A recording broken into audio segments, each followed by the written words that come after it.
So, or you would hope at least, right? So that gets to the game the other night, right? It would be hard for me to imagine on a Pat Riley, Eric Spoelstra team, you're getting blown out. Like I'm going back to the streak now of consecutive double-digit scoring games for LeBron. And the streak's on the line, and they're getting blown out. Mm-hmm. Phoenix, right? Was it the Phoenix game? This is already 2 games ago.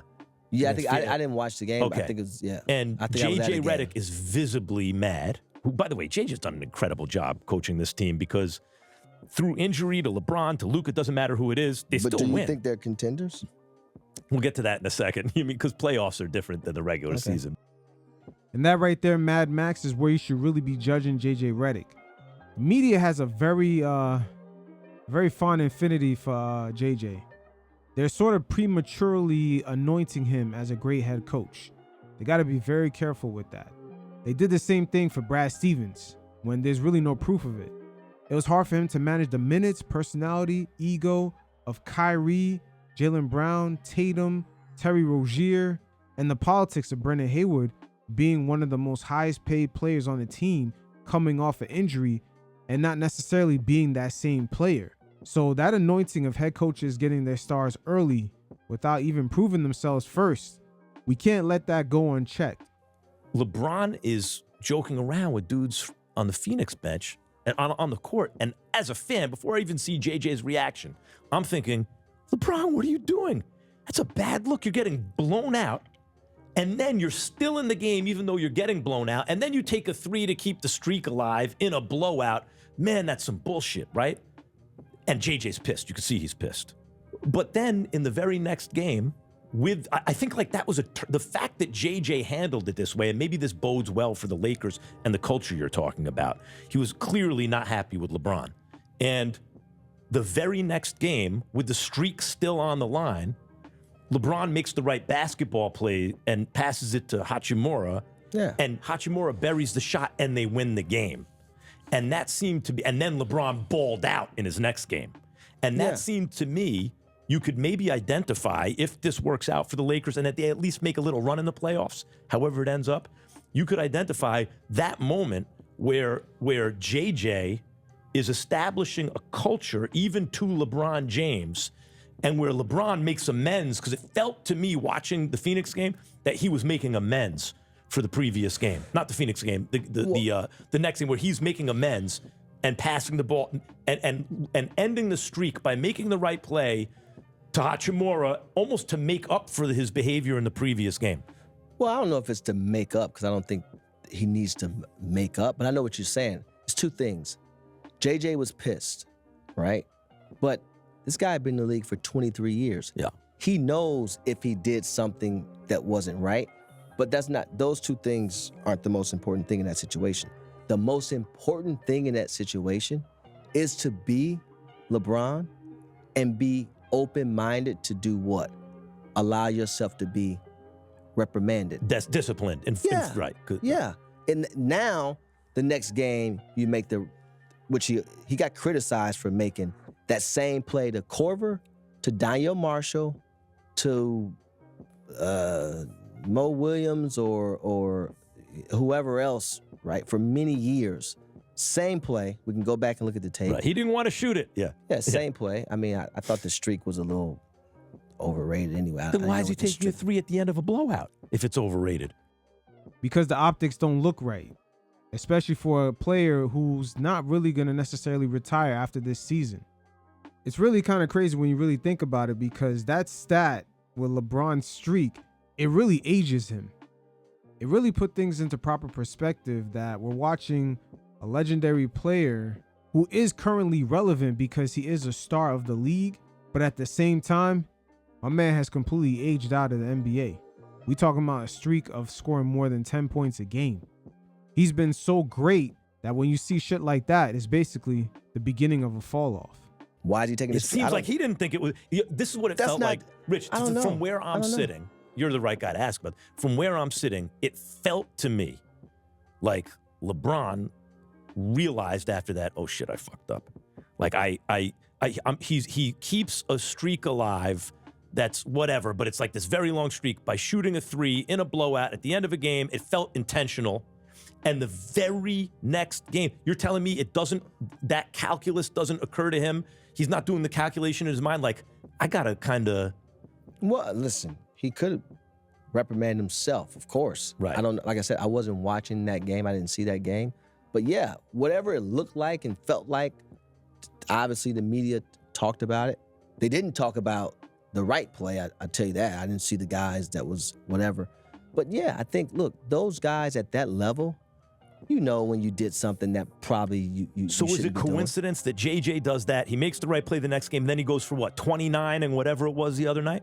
Yeah. In a win? I don't know if it's coincidence, but me personally, and he'll tell you this, I always like when he chooses efficiency over entertainment. Okay, explain.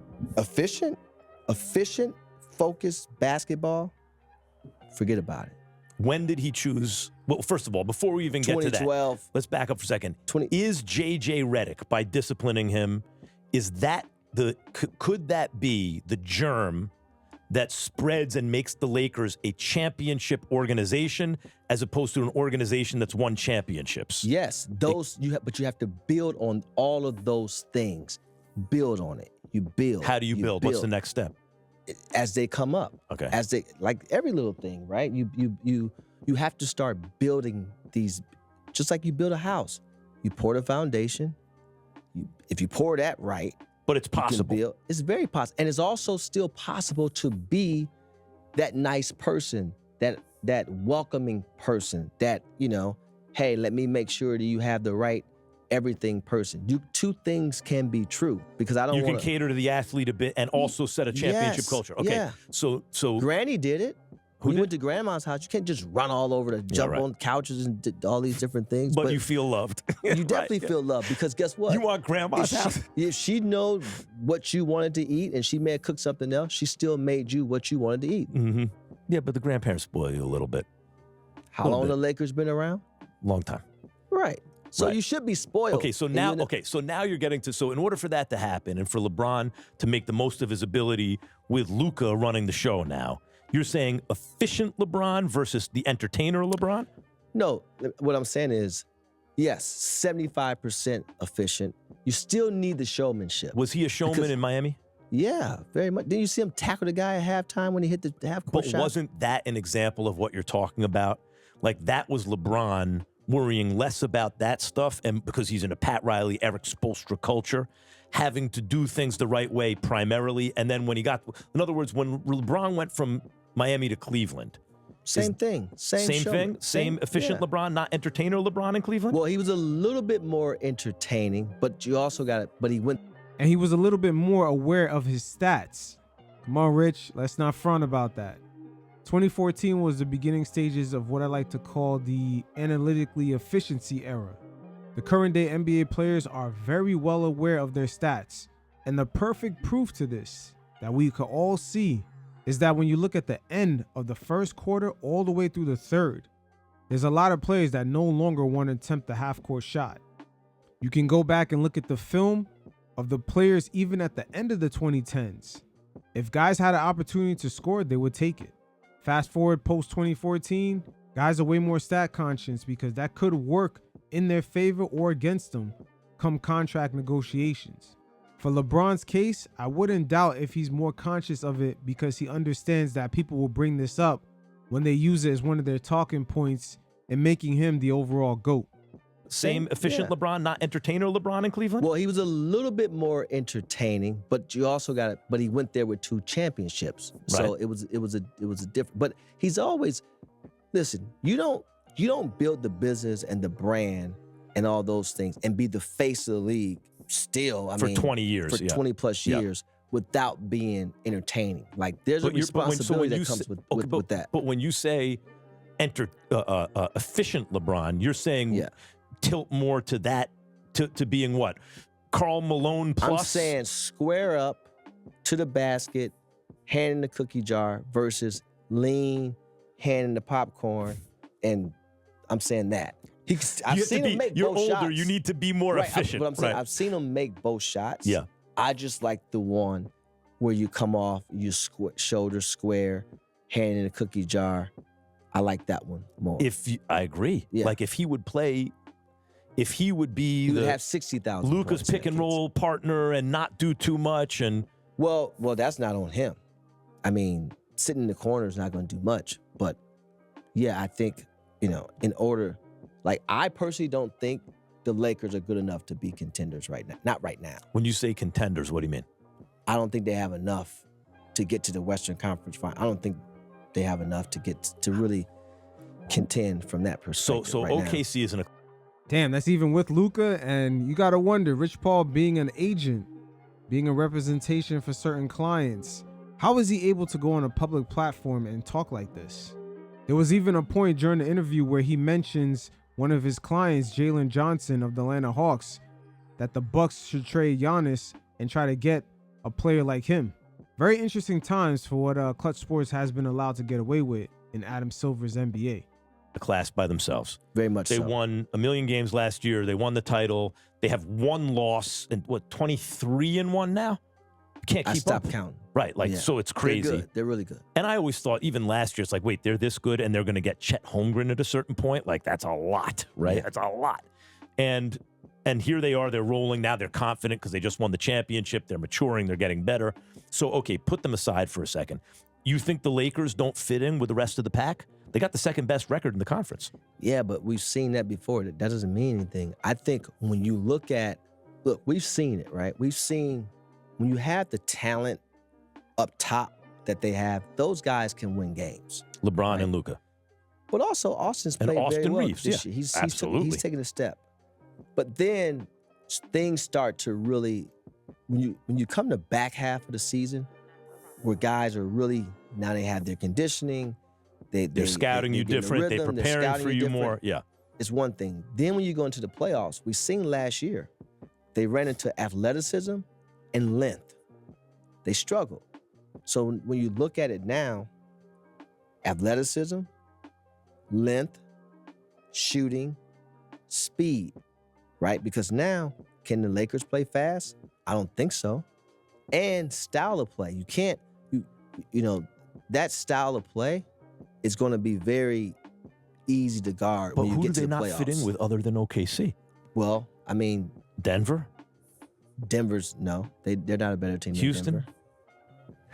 Athletes. Yeah, Max, the Lakers are missing a lot of athleticism. The guys out there in the wings are just way too slow to guard anybody. That includes LeBron, Luka, and Austin Reeves. And it played out no further than the playoff series against the Minnesota Timberwolves. Anthony Edwards basically had his pick of the litter of who he was going to blow by. I think they fit in with it. Look, ideally, Austin Reeves, and who knows what happens by the playoffs, is Ginobili, right? In an ideal world, On a he's- championship on team? a championship team, he's the killer sixth man, right? Yeah. But That's he's not paid, this. But he's paid as a starter. He's paid. I get it. Yeah. So it makes it harder. Yeah. Right? No, what I'm saying is Ginobili was paid as a Sure, starter. He sure. just But in was a this sixth day man. and age, if you're paid the way he's about to get paid, But it's let me harder ask you to this make you a question. sixth man. Going back to the championship organization versus an organization with championships. The Spurs, On the Spurs, he'd be the sixth man, right? Right. Especially back in the day. Spurs made that decision. And you know what Ginobili did? Went He along with embraced it. Right. Right. And how many championships they win? 5. Yeah. It's those type of decisions to be made. Again, not getting enamored with all the other things. But I think there's a couple things to be made, changes to be made in the short and the long. In the short, I'm putting LeBron as the screener Mhm. because no offense to Ayton or Jackson Hayes, they're just not the decision maker coming out of the pick and roll. that It you makes would it need. hard. If you have Luka and LeBron in This those is what I'm roles, saying. because Now- LeBron is overqualified for that role. But now all you need in that case, we've seen it, the guy in the dunker spot, and then the guy in the short corner. If they make shots, then you're very tough to beat. Now, some teams may just Come on, Rich. I can't let you get away with that. LeBron is not at the point in his career where he's going to be setting screens 24/7. And also, he's not willing to get down low. As big as he is, virtually bigger than everyone else that's out there on the court. As if he's 22 years old, knowing that he can't even blow by anybody. Just look up his layup and dunk attempts every single season. some teams may just switch it, but it depends on who's guarding. You have to have two really good defenders on your team in order to just switch a LeBron and Luka pick and roll. So as currently constructed, you don't love the Lakers' chances. No. Is LeBron realistically a guy who could not be on the Lakers at the end of this year? No. He will be on the Lakers at the end of this year. Yeah, where's he going to go? Facts. There's no marketplace for him. With the way the new CBA is, a lot of these teams don't want to hit that second apron. And it's very difficult to move contracts like LeBron at 50 mil, even though it's an expiring deal. Knowing this, you really got to wonder what kind of deal did the Lakers strike with Luka in order to make him extend? Because if you include last season, this season, and maybe even next year, they got to slowly reconstruct this whole thing, and it's wasting his prime years. I mean, there are New York comes to mind. That's wishful thinking. If they Max. can't, You're from New York. Well, I mean, the Knicks would love Giannis, right, or someone like that. But the price tag for a 100-year-old guy making $50 million a year is a lot lower. And actually, I think as a kid who grew up rooting for the Knicks, he's still in me somewhere. You know, I don't think the Knicks can win a championship as currently constructed Does LeBron either. make the because Knicks Brunson's better? too small. Yes. Yeah. He would, of Yeah. course. But 29 other teams would say the same thing. But they don't have the assets or the need quite, or are in the position or are in the market that make. Or these teams have already hit the first or second apron into the tax. That's another part that doesn't get discussed too much. Some of these teams, depending on where they're at in the luxury tax, they're restricted on the kind of trades they can make. The dollar amount almost has to be exact to the T, and sometimes they're not even allowed to do 2-for-1 deals. Makes sense for LeBron. Like if the Knicks can't land a guy like Giannis, which let's see them do it. It's hard to do. Very hard to do. And they'd have to give up so much to get Giannis. In my position, there's relationships that you have, genuine relationships. I mean, most people are trying to trade and barter. That's not that. I mean, I actually have a genuine relationship. So, Yeah, we had a relationship even when you were. Yeah. The I thing talk to a lot of people in the space. Yeah. The thing I like about that is I could trust your information, that you weren't trying to position me. Like you're an agent, you're looking out for your clients, but sometimes you're talking to someone and you better not run with it right away because you could get burnt. Yeah, Because they're telling you stuff to position you. But I knew that would never be the case with you. You were just talking. No, if you have it, you have it. I just want you to have it right. Right. And the issue I have in today's, industry is everyone's looking for clickbait and everyone's looking just to say certain things. They don't have it right. Now, the perception is, oh, well, you this guy's agent. You're just gonna want to. No. If he screwed up, he screwed up. If he's getting traded, he's getting traded. Whatever the case may be, that's what it is. Right. But I just want you to have it right. And I also want you to say, okay, this is what I heard. Give me some insight here. And then once you have all the information, then you can bake the cake however you choose to bake it. Just have all the ingredients. Right. Like I would always say, if I could choose where my player gets drafted, I want them to go to certain places because in my opinion, it puts extra years on their career. Pittsburgh, Baltimore, whatever it is. In football, there are Yes. established good culture places Yes. that are always going to compete. And in basketball too. San Antonio. Because when you go to these places, believe it or not, all organizations aren't created equal, which I actually think the league should have a mandatory prerequisite standardized level of all things you have to be as an organization across everything from. You want to homogenize the NBA and NFL even more? No. I'm talking about the NBA in this. I'm saying as an organization, it should be a threshold that you cannot come below across all things from medical staff I see. to, Yeah. cafeteria, all the way across. Because, again, it just you can. It's not all organizations are not created equal in that way. Right. Facts. And LeBron James doesn't get enough credit because he actually increased certain standards within some of the organizations that even other teams have copied. For example, in Cleveland, he had catering after the games for both the home and away team. So behind the scenes, he has improved things to make it better for players. Right. And Who was it in the NBA everyone was getting hurt? Was it Phoenix? About 10 years ago. Well, Phoenix used to have one of the best medical No, staffs. no, so it wasn't Phoenix. I'm trying to remember the NBA organization that everyone was getting hurt because they shared staff with like the NFL team. It was New Orleans. Damn. No wonder Zion can't get right. And let's not forget, in his early days with the Pelicans, one of his parents had tweeted out making comments about the medical staff down there in New Orleans. At some point, the NBA is going to have to pause those expansion talks and just move the Pelicans to Vegas or Seattle. But going back to the topic of medical staffs, we could even look at the Portland Trail Blazers when they had Brandon Roy and the way the situation played out with, what's his name, Greg Oden.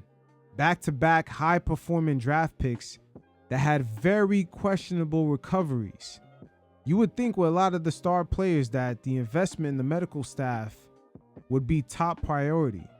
And it's something that should be standardized because Portland, I tell you what, they had one hell of a player in Brandon Roy, and I can only imagine the possibilities if Greg Oden has stayed healthy. Oh yeah, New Orleans. Yep. New Orleans does share, but like, again, it's one of those things where you have to have these relationships, and you have to have the ability to say to people, to teams, etc. This now, when you're a superstar, depending on what you care about, you can also help a team improve in those ways as well. But So you think Lamar could have had a ripple effect on the Jets potentially? Yeah, if he's taken what he's gotten in Baltimore and he gets to New York, because of what he was able to see in Baltimore, he can actually identify what New York actually lacks. Bring some of that. Yeah, if a kid, some of what LeBron brought back to Cleveland after Miami. absolutely, A little of that pixie dust. And but also it's to not the magic. Lakers. But if you're getting from college to the Jets or whomever, you just want to go pro. You don't. I mean, what do I know? You don't, unless you're coming from one of those major programs, my Ohio State Buckeyes, or a Georgia or Alabama. You know, those are like the 33rd, 34th, and 35th NFL team. That's not right, you know. right. But So the more you talk about it, Giannis, yes, should be moved. Lamar should stay where he is. fair point. Yeah. That's fair. Yeah, Lamar should stay where he is. because you feel like what? Because you're right about Baltimore. The organization has shown over time. You have to see the difference between sometimes a certain regime is run its course in terms of coaching staff or players, as you said, you could overhaul. But if the that's moving furniture. If the architecture is good in an organization, you can ride that out because the chances are that'll fix itself. So okay, so you say that. Well, sometimes the player also has to recognize where he's at too. Right. Because if you go home and the people around you, you should do this, you should do that. If you read all the comments on social media, but if you don't recognize what you actually have, I mean, you're saying that's why a change of scenery is sometimes good for the player, even if he's in a good organization? Sometimes a change of scenery is not good for the player. Oh, because I see. Yeah. if you're Giannis, right? You're making the opposite point. I always say this. Your stepmom is not going to treat you like your mom. Mm-hmm. She's not. If you got one time and that front door going to be locked, the side door going to be locked. And if you had a key, the lock's going to be changed. But mom's going to leave the door open. Mom's going to come through the side door Right. with the plate. She going to throw mysteriously the car keys was dropped in the driveway. She couldn't find the keys. You didn't use the car. Like this is what happens. You know who I said this to years ago? DeMarcus Cousins. Mm-hmm. He wanted to leave Sacramento so bad. And I said this to him. I love DC. He's great. I'm like, I don't know, man. And before this recent wave of bigs, he was like the most skilled big you could see. Yeah, but I'm just saying, when a team drafts you, and I don't know how he feels about this, he'll tell me when he see me, but it's just like, listen, man, your stepmom is not going to treat you like your mom, regardless of what your talent may be. So even in Giannis's case. That is facts.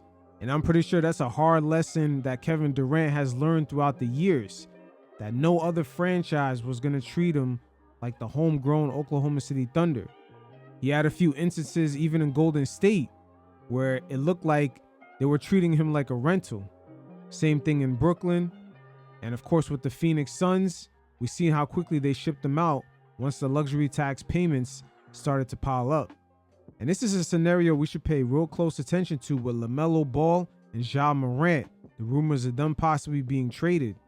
Because those two players have a very unique game, they're going to be hard to build around. And there's not going to be another franchise that's going to give them that homegrown loving. Even James Harden, to a degree, ever since he left Houston, the other franchises he has gone to, the love is not quite the same.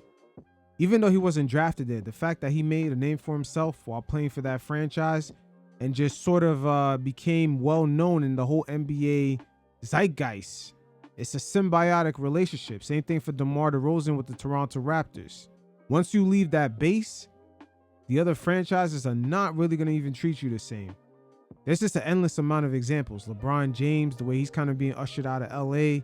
Zion, if he ever left the Pelicans, the love is not going to be the same anywhere else. Even Luka, to a degree, he's out in LA, but his relationship is almost like him getting with a side piece. And the Mavericks is that loyal wife that always really loved him. Shit is just not the same. Yeah, but I'm just saying, when a team drafts you, and I don't know how he feels about this, and he'll tell me when he see me, but it's just like, listen, man, your stepmom is not going to treat you like your mom, regardless of what your talent may be. So even in Giannis's case, I get it, and I know you may want to leave, but you better, if I'm you, when I go to these teams now, what he needs to do, when you get to these, go to New York's practice facility. From the time it takes you to get from Manhattan to Westchester, walk around, see if you like the parking, see if you like the cafeteria and the chefs. The press. Do they have strawberry jam versus grape jelly? You need to look at all these things. Go to all these different teams. Look at when you play in these arenas. No, but that's what I mean. That's why, like, you're right about Baltimore versus You have to, yeah. So it is what it is. This has been a nice little zap into the Clutch Sports propaganda machine. Rich Paul definitely has said a lot about the Lakers, Rob Pelinka, their franchise internally not necessarily having that championship aura that we all know the Lakers for. But hey, that's what makes LeBron the king. A king has his, I would say, gestures to pass around his message and control his narrative. But you guys definitely hit up the link in the description below. Check out my NBA True Story playlist and also the NBA Hardwood Nuances. It's a little bit of the storytelling mixed in with the game film. And until next time, you fellas stay safe. Peace.